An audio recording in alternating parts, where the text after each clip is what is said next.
Number 4, another thing I want to tell you, the way of thinking is different, the salmon compared to the palangi.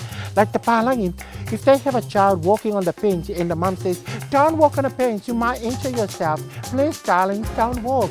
And then when they fall down, they injure themselves. The palangi will walk up or run to their child and say, oh, darling, you're right, anything's broken. But a salmon parent, when their child is walking across the bench, they will say something like, hey, shh, hey, oh, huh?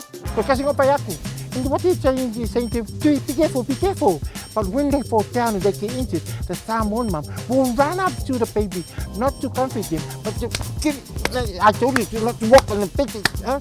And then, they will give them warnings and threaten them like, you wait till we get home, I can give you another hiding. And then you wait till your dad come afterwards, can give you, and then when uncle come home tonight, and then in the morning before you go to school, going to give you just to remind you, don't walk on the bench. See, that's the way salmon people think. And that's why I just want to lighten it, just for you to know and to understand how to deal with salmon people, and to remember they think different from you.